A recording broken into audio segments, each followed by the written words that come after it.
ओम शांति। आज प्यारे मीठे बाबा की मुरली मंथन की डेट है 7 दिसंबर 2023। तो आज मीठे मीठे बाबा अपने बच्चों से कह रहे हैं, पुरानी दुनिया से मोह छोड़, सर्विस करने का उमंग रखो, उल्लास में रहो, सर्विस में कभी थकना नहीं है। तो पुरानी दुनिया अर्थात पुराने विकारी स्वभाव संस्कार से नाता तोड़ो।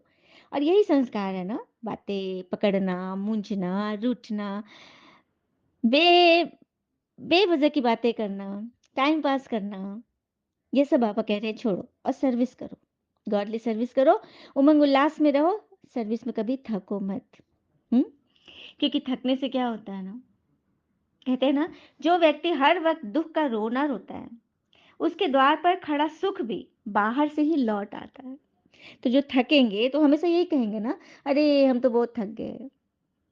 तो पता है, ब्रह्मांड को जो हम बोलते हैं वर्ड ना, जो चीज मेन वर्ड होता है जैसे थकना, अगर हम कहें ना कि हम बहुत थक गए, तो उसको बहुत सुनाई नहीं देगा। उसको क्या सुनाई देगा? थकना वर्ड। उसको लगेगा थकना इसको अच्छा लगता है, तो तुमको बहुत थकाएगा। इसीलिए सोच समझ के करो। प्रश्न है, जिन बच्चों को ज्ञान का नशा चढ़ा होगा उनकी निशानी क्या होगी? उत्तर, उन्हें सर्विस का बहुत बहुत शौक होगा। वे सदा मनसा और वाचा सेवा में तत्पर रहेंगे, सबको पिता का परिचय दे सबूत देंगे, बादशाही स्थापन करने निमित्त सहन भी करना पड़े तो सहन करेंगे। बाबा के पूरे पूरे मददगार बन भारत को स्वर्ग बनाने की सेवा करेंगे। सुना? तो जिन बच्चों को ज्ञान का नशा चढ़ा रहेगा, वे सर्विस के शौक से एकदम भरे पड़े रहेंगे, मनसा वचा मन वचन से सेवा करते रहेंगे, सबको भगवान का कैसे परिचय दे, इस बात में उनकी बुद्धि घूमती रहेगी।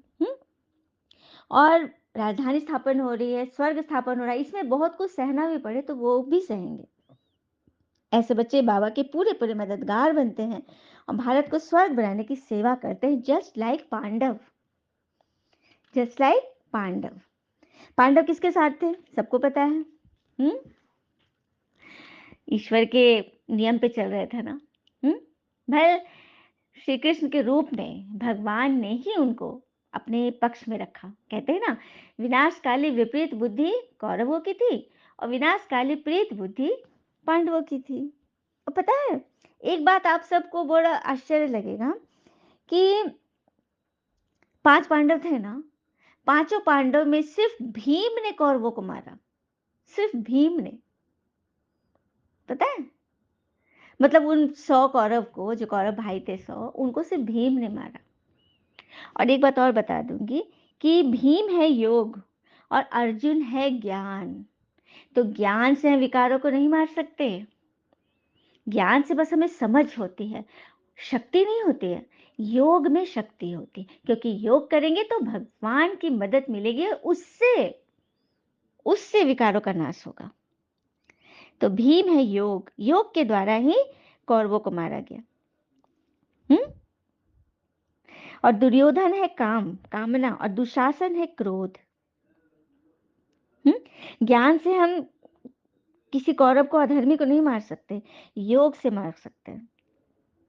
और क्रोध को हम ताकत के बल से मार सकते हैं, क्रोध को ताकत से मार सकते हैं, लेकिन कामना विकार को हम बल से नहीं मार सकते, उसको छल से मारना है। इसीलिए तो युद्ध में, महाभारत युद्ध में छल का भी प्रयोग किया गया है ना।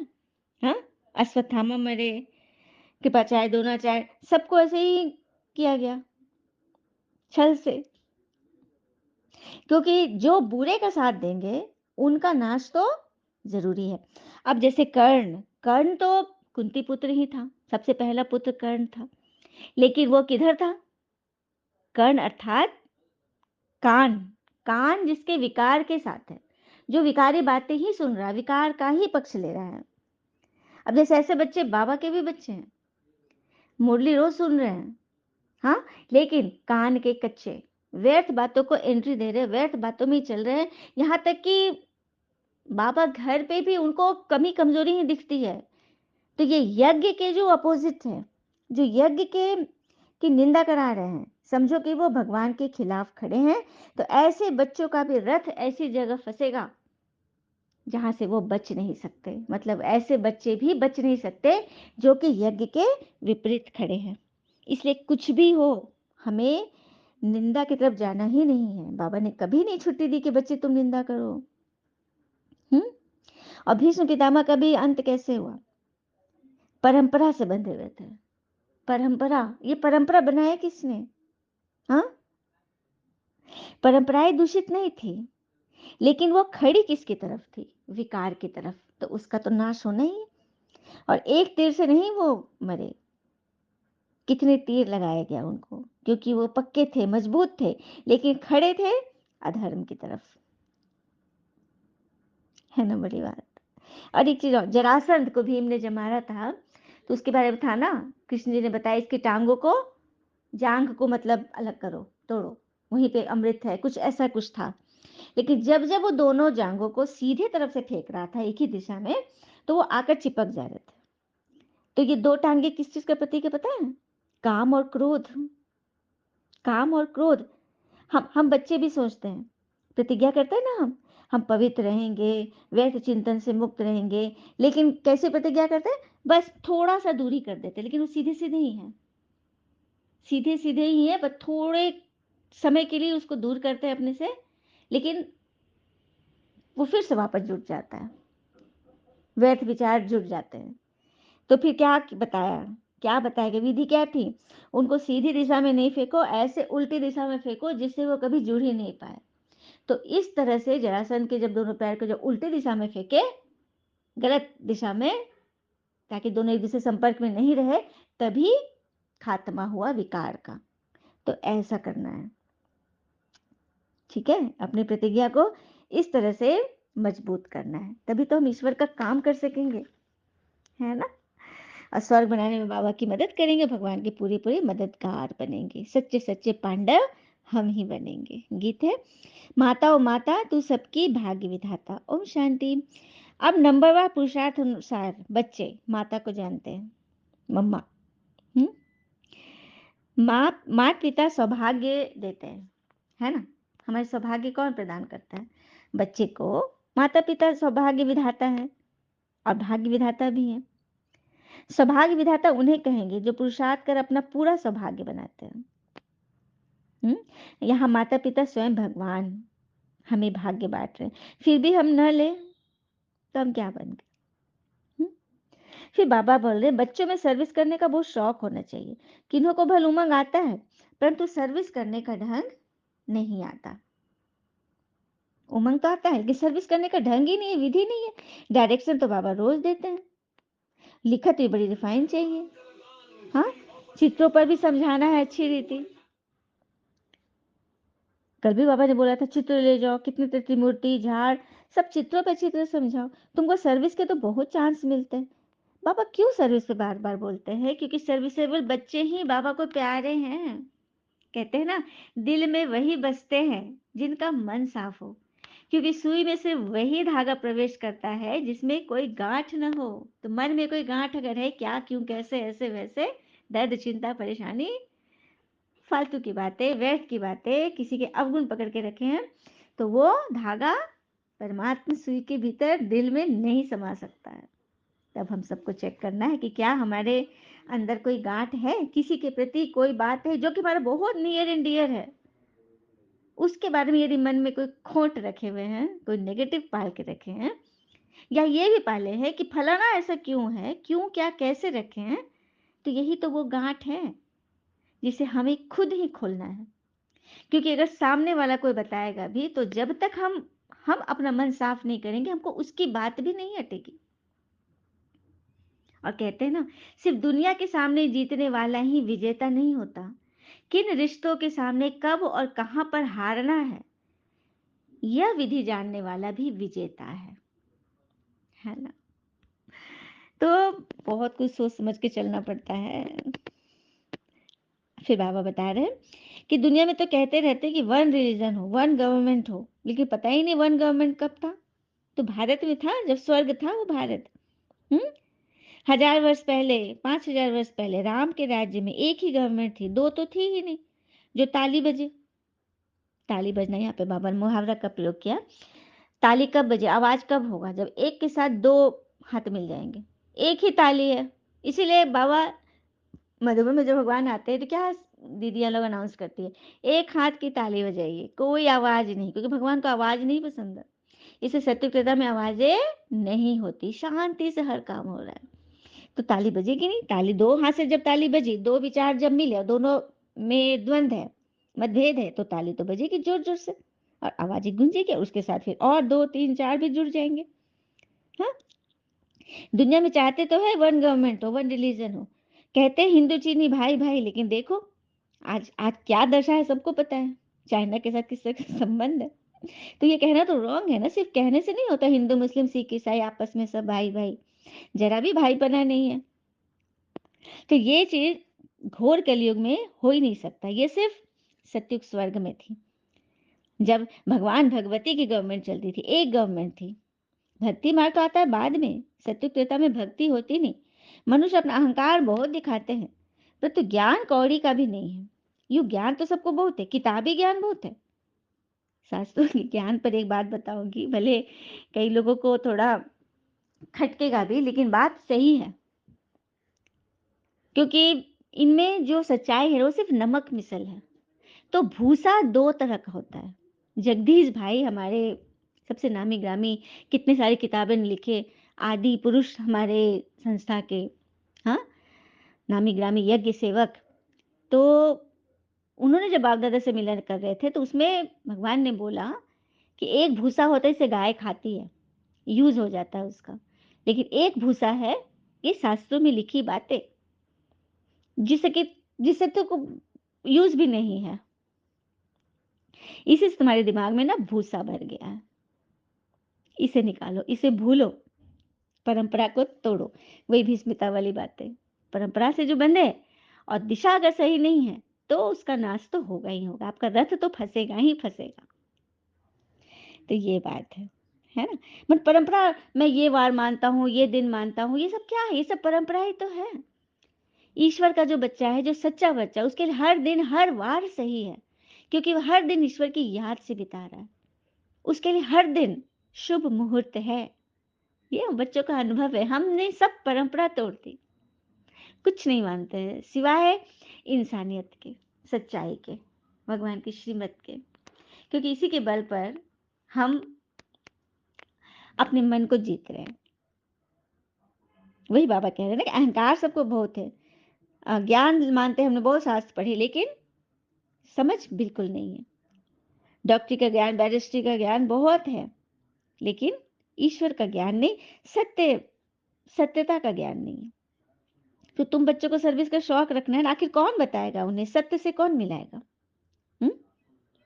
तुम्हें अच्छी अच्छी चीजें बनाकर लोगों को देनी है, अच्छी अच्छी बातें समझानी है।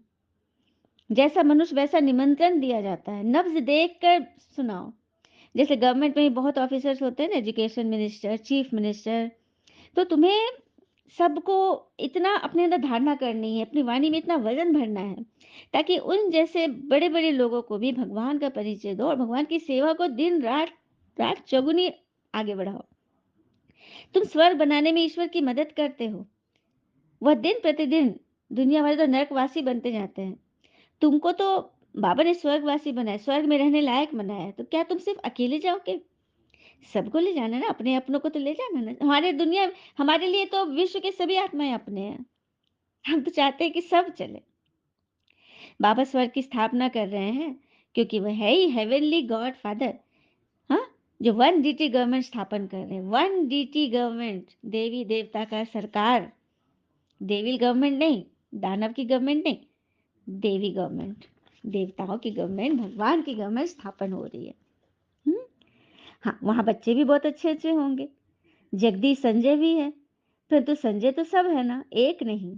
संजय याद है महाभारत की कहानी का, जिसने महाभारत शुरू ही हुई है धृतराष्ट्र और संजय के संवाद से। धृतराष्ट्र जी पूछते हैं कि संजय क्या हो रहा है युद्ध में, क्या दिख रहा है? तो संजय ने कहा था,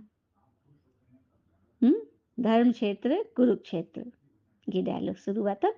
तो संजय हम सभी बच्चे हैं जिनको पता है कि युद्ध में क्या हो रहा है, हमको पता है किस बात से युद्ध शुरू होगी, उससे बच जाना। सब कुछ हमें दिख रहा है, बाबा ने हमारे दृष्टिकोण को एकदम सही कर दिया।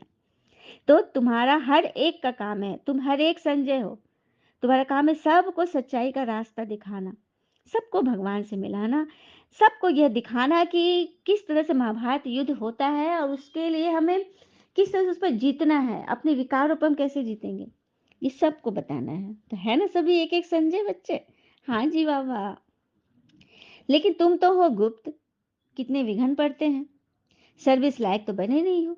बाबा बार बार कहते हैं मंदिर में जाओ, शमशान में जाओ, भाषण जाकर करो, बच्चों को सर्विस का सबूत देना है। हाँ, सैकड़ों तो नहीं निकलेंगे, मतलब बाबा कहते सैकड़े तो नहीं निकलेंगे, लेकिन हाँ फिर भी मित्र संबंधी आदि को समझाओ। हाँ, कई है कि यहाँ आने से डरते हैं, भोग खाने से डरते हैं, तो उनको घर में जाकर समझाओ। जो सेंटर नहीं आना चाहते हैं, घर में भी किसी तरह से बुद्धि से समझाओ। बाबा का परिचय मिलने से खुश हो जाएंगे, सच्चे सच्चे भगवान का परिचय दो, लेकिन सर्विस में थकावट नहीं करना। थकावट अर्थात मूंझना नहीं कि फलाना तो सुनता ही नहीं, करता ही नहीं। चलो 100 में से एक तो निकलेंगे। हाँ, बादशाही स्थापन करे तो बहुत कुछ सहन करना पड़ेगा। जब तक गाली नहीं खाई तब तक कलंगीधर नहीं बनेंगे। बाबा ने तो साफ कह दिया है, गाली तो मिलेगा ही, क्योंकि तुम एकदम नई दिशा की ओर जा रहे हो। हाँ, जीवन के रुख की तरफ जिधर जा रहे लोग, तुम उसे उल्टी दिशा में ले जा रहे हो, तो हंगामे तो होंगे, लेकिन ज्ञान का नशा चढ़ा हुआ है। हम्म सर्विस का शौक होगा ना, तो बाबा भी इनाम देंगे। सबको चाहिए ना इनाम? सभी हाथ छानिए तो, बाबा हमको इनाम चाहिए। तो सर्विस करके दिखाओ, बाप समान बना कर दिखाओ, है ना। बाबा का परिचय दो कि तुम्हारे पिता कौन है, जन्म जन्मांतर के पिता कौन है, उनका वारिस कैसे बन सकते हो, वसीयत क्या है। भाषण करो, क्योंकि वर्ल्ड में सिवाय ब्रह्मा कुमार कुमारियों के वर्ल्ड की हिस्ट्री ज्योग्राफी कोई भी नहीं जानते। चैलेंज करो कि जो बातें हम बताएंगे आपने कहीं नहीं सुनी होगी और कोई नहीं आपको बता सकता है। चैलेंज करो, बाबा ने कह दिया है, ठीक है। फिर बाबा कहते हैं साधु महात्माओं के लोग पांव चूमकर धोकर पीते हैं, उसको तत्व पूजा कहा जाता है, क्योंकि 5 तत्वों से शरीर बना है ना। इसी से तो भारत का क्या हाल हो गया है। अब भगवान तो कहते हैं कि मेरे तो चरण ही नहीं है जो मैं तुम्हें अपने चरण पे झुकाऊं। हम्म और बच्चे क्या गाते हैं भगवान के लिए चरण पर?